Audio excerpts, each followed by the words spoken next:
Hey, welcome back to my channel. I've actually gotten a number of requests from people to update my homemade A-rig video. The original video was about 45 minutes long. I understand it's super long, but it was super detailed.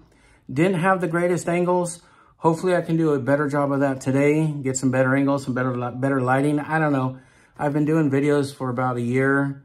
So hopefully I got a little bit better. Hopefully I can take a little bit better angles for you. I still have to focus on what I'm doing. So the angles may not be the best at times because I'm trying to focus on what I'm doing so I don't ruin the entire A-rig.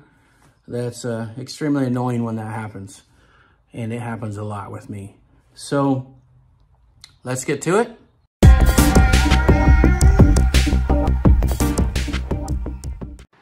I'm currently in the process of making 40 A-rigs total right now.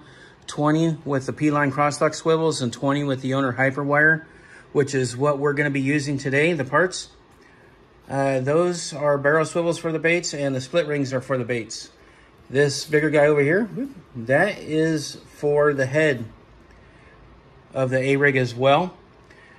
And we have one 10-inch main wire, and these are 16-inch secondary wires right here. That's how we're going to make the secondary baits and the dummy baits.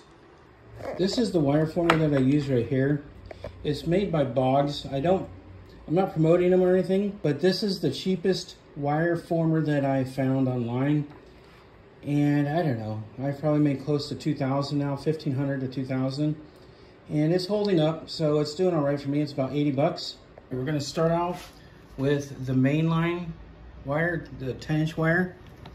And you can see it's got a scale over here on the side, but I made my own mark there in the middle of the 1-inch mark. And we're just going to make an R-bend.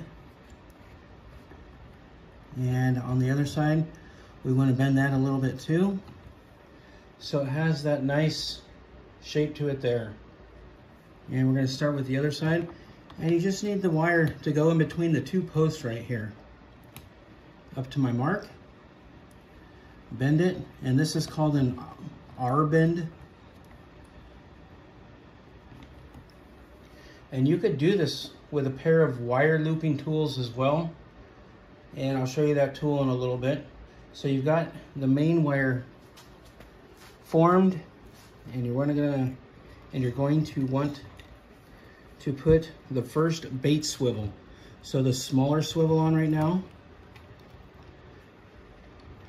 And there's a little bit of a cutout right there. Well, there's a cutout in the tube.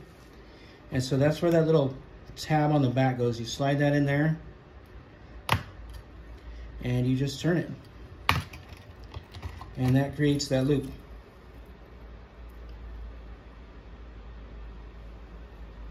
So now we have one side with the, we've got one side with the loop and the open side, and we're going to keep it that way for now. Next, we'll get one of the 16-inch wires and form that R-bend.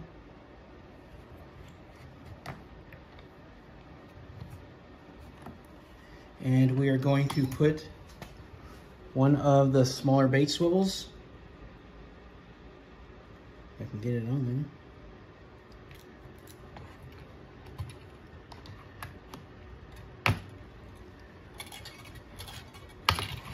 There's one.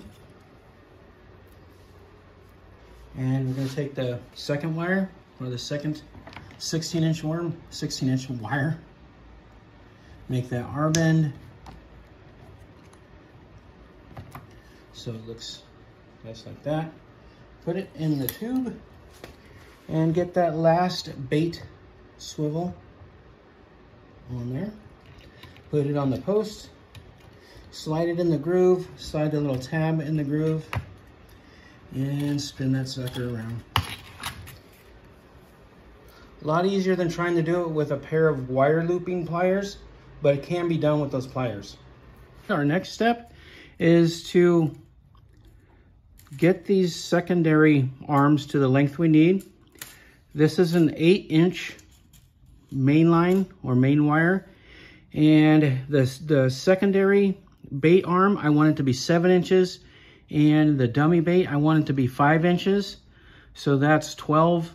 And then I'm gonna need 1 inch for the loop at the end. So I need this piece of wire to be 13 inches. And you can see my little ruler here. It's kind of faded, but does the job. So you can see the 13 there. And as long as it's close, it's fine. I'm gonna take that, cut it, toss that out. And what I will do now is I'm actually gonna stand the loops on the bottom. And you can see there's the difference. So what I'm gonna do is I'm going to cut it the same length as that other one, so that way they match. The next step is to prepare the to get all the terminal tackle on the wires. So you start with a crimp, and then I had to go to these glass beads here in the back because the metal ones were just out at my local hobby store all the time. And these were way more affordable. Everything, all the prices on everything are skyrocketing. So I'm trying to keep the cost down where I can. But you can see I've got a crimp, glass bead, barrel swivel, glass bead, 2 more crimps,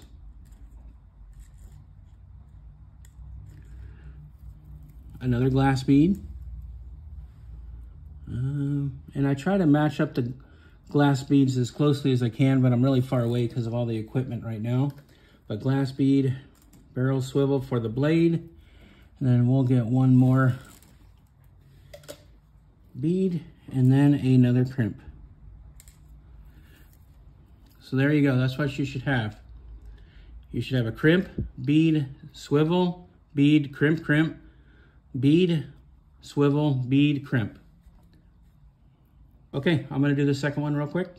All done. Now I've got the 8-inch main line with the barrel swivel on it, and this is the bait. Again, this is the bait swivel. But I've got both the arms now with the terminal tackle on it. We need to put 2 R-bends on here and attach the center springs. So let's do that.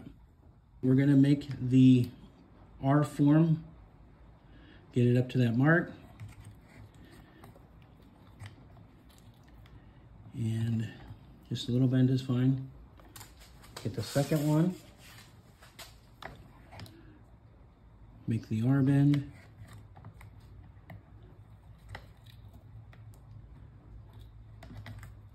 okay, you can see these are the center springs that I like right here.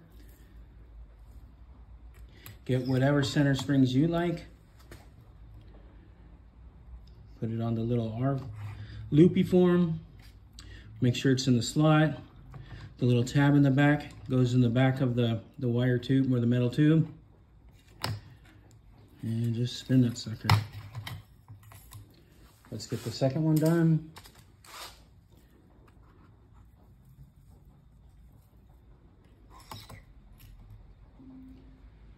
Put the center spring on there. Get it on the post. Wire in the tube, wire in the tab in the tube, whatever. Form that sucker, and boom, let's go sit back down. The next step is we actually have to make these the length that we want them. So line this up on my little ruler here, get my wire looping tool, and like I said, the main wire right here is 8 inches.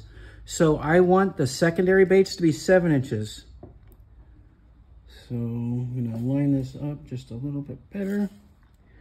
Bend it at 7.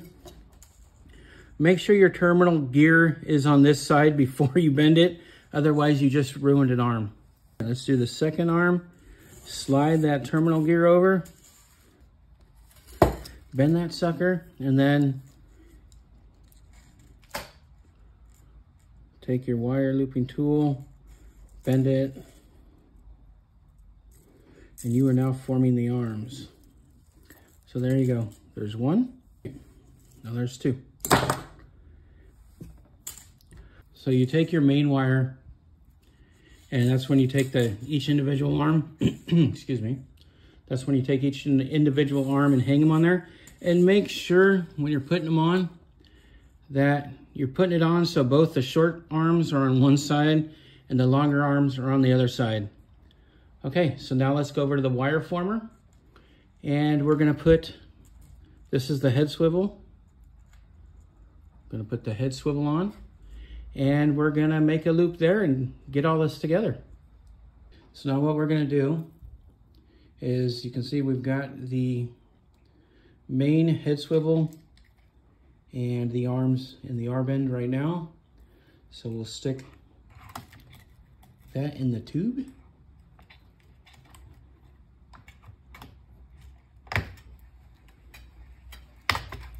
And now all the arms, all the terminal gear, it's now on there. It's now a complete A-rig.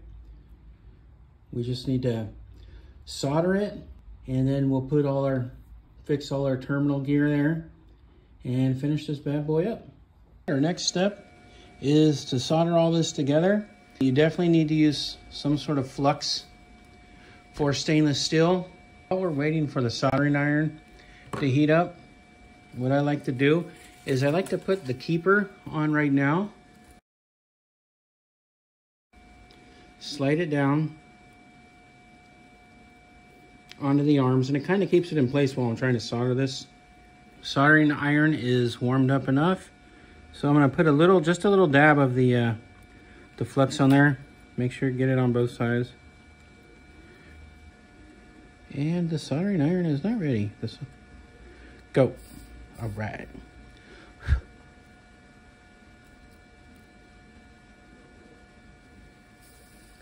So I like to do one side, make sure it's cool, flip this bad boy over. Do the other side. That just helps keep it all together. And then I fill up the middle.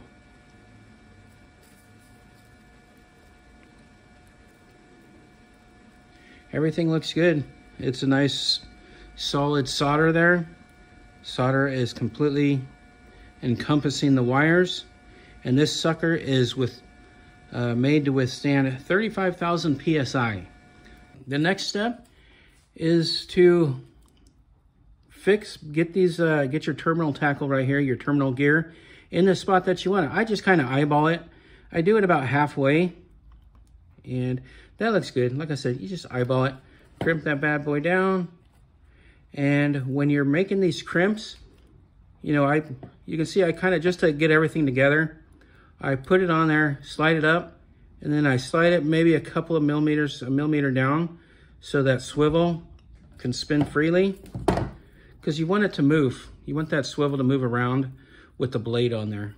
Let's crimp the next set, and I always start with the top one.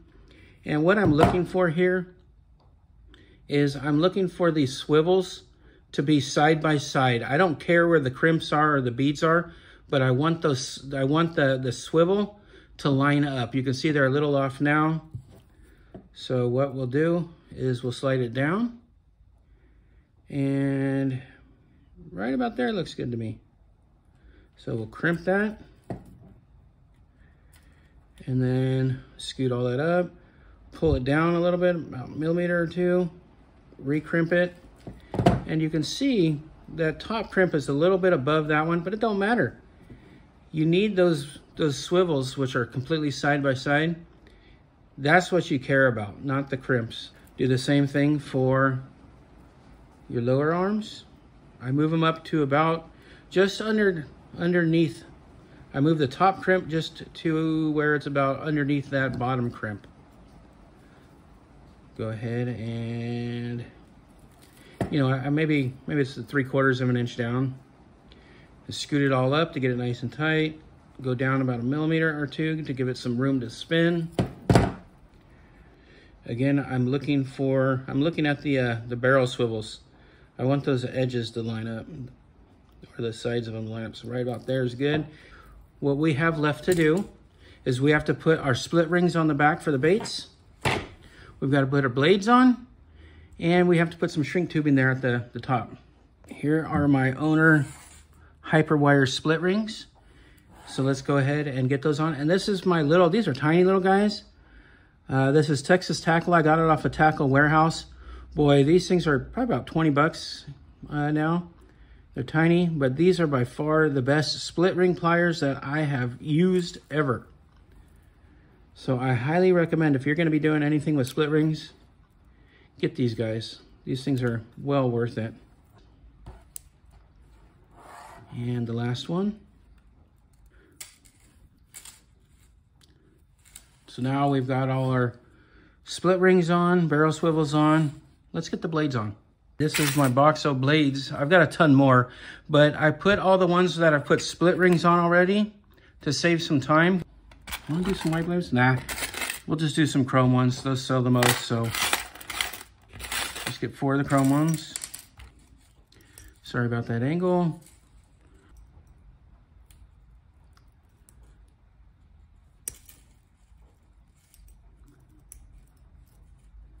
Bass Pro Shops makes some really fine red ones, and these are too big, but I'm gonna start putting some red ones on my blades. Little secret there, little tip for you for watching my video. Get some red split rings from Bass Pro Shops for the blades. There you go, man. That is a complete A-rig, and this is my shrink tubing over here. Cut off about 1 inch. Slide that onto the head so it covers up the solder. And I have a little heat gun, so let me go zap that real quick and I'll be right back. Okay, it is complete. Took me about, I don't know, about a half an hour just because I'm doing this on video. I've actually had quite a few questions from people, and it kind of surprised me, and I'm getting questions from like pros too. How do you bend your rigs? You know, how do you bend them? So I'll go ahead and I'll show that right now too. What I do is I start with the head. You can see it's nice and flat right here. So first thing you got to do is slide that split ring all the way up towards the shrink tubing there. And then you can just take one of the arms. I'm trying to look through my camera and do this, so maybe that's not the best idea. But just kind of take your finger, and you want to support the whole rig right here the most. Okay, and then you could just bend the arm up this way. Bend the second arm. Try to get it as close to that one as the other one. Try to get both the arms, you know, to bend in the same spot. And again, you're grabbing it by the head right here, and you're bending that arm down, kind of like in an X pattern. I'm trying to watch the video to make sure I'm in the camera, and I almost bent the wrong line. But there you go. Here, I'll make it a little bit more compact, but you can bend them how you like. That rig right there, I've used one for an entire year, and it's held up.